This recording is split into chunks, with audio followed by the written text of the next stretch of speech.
Bonjour à toutes et bonjour à tous, et bienvenue dans le monde merveilleux des contes de Grimm. Réponse. Il était une fois un mari et sa femme qui avaient depuis longtemps désiré avoir un enfant. Quand, enfin, la femme fut dans l'espérance et pensa que le bon Dieu avait bien voulu accomplir son vœu le plus cher. Sur le derrière de leur maison, ils avaient une petite fenêtre qui donnait sur un magnifique jardin où poussaient les plantes et les fleurs les plus belles. Mais il était entouré d'un haut mur, et nul n'osait s'aventurer à l'intérieur parce qu'il appartenait à une sorcière douée d'un grand pouvoir et que tout le monde craignait. Un jour donc, que la femme se tenait à cette fenêtre et admirait le jardin en dessous, elle vit un parterre planté de superbes réponses, avec des rosettes de feuilles si vertes et si luisantes, si fraîches et si appétissantes, que l'eau lui en vint à la bouche, et qu'elle rêva d'en manger une bonne salade.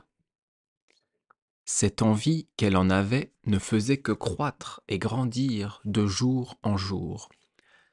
Mais comme elle savait aussi qu'elle ne pourrait pas en avoir, elle tomba en mélancolie et commença à dépérir, maigrissant et pâlissant toujours plus. En la voyant si affaiblie, son mari s'inquiéta et lui demanda : « Mais que t'arrive-t-il donc, ma chère femme ? » ?»« Ah, lui répondit-elle, je vais mourir si je ne peux pas manger des réponses du jardin de derrière chez nous. » Le mari aimait fort sa femme et pensa : plutôt que de la laisser mourir, je lui apporterai de ses réponses, quoi qu'il puisse m'en coûter. Le jour même, après le crépuscule, il escalada le mur du jardin de la sorcière, y prit en toute hâte une pleine main de réponses qu'il rapporta à son épouse. La femme s'en prépara immédiatement une salade, qu'elle mangea avec une grande avidité. Mais c'était si bon, et cela lui avait tellement plu, que le lendemain, au lieu que son envie fût satisfaite, elle avait triplé. Et pour la calmer, il fallut absolument que le mari retournât encore une fois dans le jardin. Au crépuscule, donc, il fit comme la veille, mais quand il sauta du mur dans le jardin, il se figea d'effroi, car la sorcière était devant lui. « Quelle audace de t'introduire dans mon jardin comme un voleur !» lui dit-elle avec un regard furibond.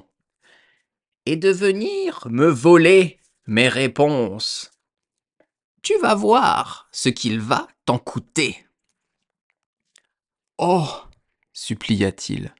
« Ne voulez-vous pas user de clémence et préférer miséricorde à la justice ? Si je l'ai fait, si je me suis décidé à le faire, c'est que j'étais forcé. Ma femme a vu vos réponses par notre petite fenêtre, et elle a été prise d'une telle envie d'en manger qu'elle serait morte si elle n'en avait pas eu. » La sorcière fit taire sa fureur et lui dit : « Si c'est comme tu le prétends, je veux bien te permettre d'emporter autant de réponses que tu voudras, mais à une condition. C'est que tu me donnes l'enfant que ta femme va mettre au monde. Tout ira bien pour lui, et j'en prendrai soin comme une mère. » Le mari, dans sa terreur, accepta tout sans discuter. Et quelques semaines plus tard, quand sa femme accoucha, la sorcière arriva aussitôt, donna à l'enfant le nom de Réponse et l'emporta avec elle. Réponse était une fillette, et la plus belle qui fût sous le soleil. Lorsqu'elle eut ses 12 ans, la sorcière l'enferma dans une tour qui se dressait, sans escalier ni porte, au milieu d'une forêt. Et comme la tour n'avait pas d'autre ouverture qu'une minuscule fenêtre tout en haut, quand la sorcière voulait y entrer, elle appelait sous la fenêtre et criait : « Réponse ! Réponse ! Descends-moi tes cheveux !» Réponse avait de longs et merveilleux cheveux qu'on eût dit de fils d'or. En entendant la voix de la sorcière, elle défaisait sa coiffure, attachait le haut de ses nattes à un crochet de la fenêtre et les laissait se dérouler jusqu'en bas, à 20 aunes au-dessous, si bien que la sorcière pouvait se hisser et entrer. Quelques années plus tard, il advint qu'un fils de roi qui chevauchait dans la forêt passa près de la tour et entendit un chant si adorable qu'il s'arrêta pour écouter. C'était Réponse qui se distrayait de sa solitude en laissant filer sa délicieuse voix. Le fils du roi, qui voulait monter vers elle, chercha la porte de la tour et n'en trouva point. Il tourna bride et rentra chez lui. Mais le chant l'avait tellement bouleversé et ému dans son cœur qu'il ne pouvait plus laisser passer un jour sans chevaucher dans la forêt pour revenir à la tour et écouter.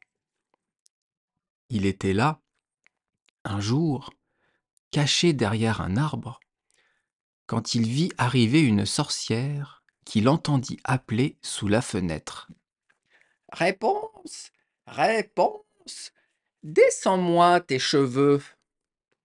Alors, Réponse laissa se dérouler ses nattes et la sorcière grimpa.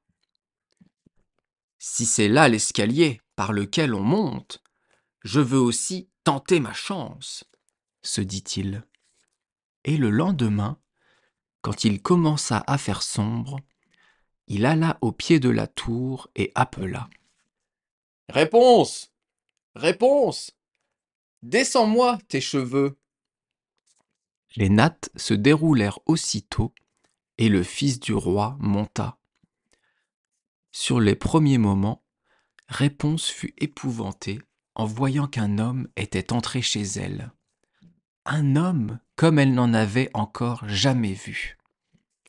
Mais il se mit à lui parler gentiment et à lui raconter combien son cœur avait été touché quand il l'avait entendu chanter, et qu'il n'avait plus eu de repos tant qu'il ne l'eût vue en personne. Alors, Réponse perdit son effroi, et quand il lui demanda si elle voulait de lui comme mari, voyant qu'il était jeune et beau, elle pensa : « Celui-ci m'aimera sûrement mieux que ma vieille mère marraine, la taupe patin. » Et elle répondit qu'elle le voulait bien.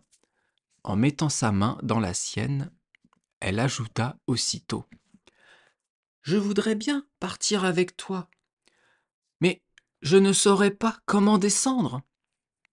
Si tu viens, alors apporte-moi chaque fois un cordon de soie. J'en ferai une échelle, et quand elle sera finie, je descendrai et tu m'emporteras sur ton cheval. » Ils convinrent que d'ici là, il viendrait la voir tous les soirs, puisque pendant la journée venait la vieille sorcière. De tout cela, cette dernière n'eut rien deviné si, un jour, Réponse ne lui avait pas dit : « Dites-moi, mère marraine, comment se fait-il que vous soyez si lourde à monter, alors que le fils du roi, lui, est en haut en un clin d'œil ? » ?»« Ah, scélérate, qu'est-ce que j'entends ?» s'exclama la sorcière. « Moi qui croyais t'avoir isolé du monde entier, et pourtant tu m'as floué. » Dans la fureur de sa colère, elle empoigna les beaux cheveux de Réponse et les serra dans sa main gauche en les tournant une fois ou deux, attrapa des ciseaux de sa main droite et clac, clac, les belles nattes tombaient par terre. Mais si impitoyable était sa cruauté qu'elle s'en alla déposer Réponse dans une solitude désertique, où elle l'abandonna à une existence misérable et pleine de détresse. Ce même jour encore, elle revint attacher solidement les nattes au crochet de la fenêtre, et vers le soir, quand le fils du roi arriva et appela « Réponse, Réponse, descends-moi tes cheveux !» La sorcière laissa se dérouler les nattes jusqu'en bas. Le fils du roi y monta, mais ce ne fut pas sa bien-aimée Réponse qu'il trouva en haut. C'était la vieille sorcière qui le fixait d'un regard féroce et empoisonné. « Ah !» ricana-t-elle. « Tu viens chercher la dame de ton cœur, mais le bel oiseau n'est plus au nid et il ne chante plus. Le chat l'a emporté, comme il va maintenant te crever les yeux. Pour toi, Réponse est perdue. Tu ne la verras plus jamais. » Déchiré de douleur et affolé de désespoir, le fils du roi sauta par la fenêtre du haut de la tour. Il ne se tua pas, mais s'il sauva sa vie, il perdit les yeux en tombant au milieu des épines. Et il erra, désormais aveugle, dans la forêt, se nourrissant de fruits sauvages et de racines, pleurant et se lamentant sans cesse sur la perte de sa femme bien-aimée. Le malheureux erra ainsi pendant quelques années, aveugle et misérable, jusqu'au jour où ses pas tâtonnants l'amenèrent dans la solitude où Réponse vivait elle-même misérablement, avec les deux jumeaux qu'elle avait mis au monde, un garçon et une fille. Il avait entendu une voix qu'il lui sembla connaître, et tout en tâtonnant, il s'avança vers elle. Réponse le reconnut alors et lui sauta au cou en pleurant. Deux de ses larmes ayant touché ses yeux, le fils du roi recouvra complètement la vue, et il ramena sa bien-aimée dans son royaume, où ils furent accueillis avec des transports de joie, et vécurent heureux désormais pendant de longues, longues années de bonheur.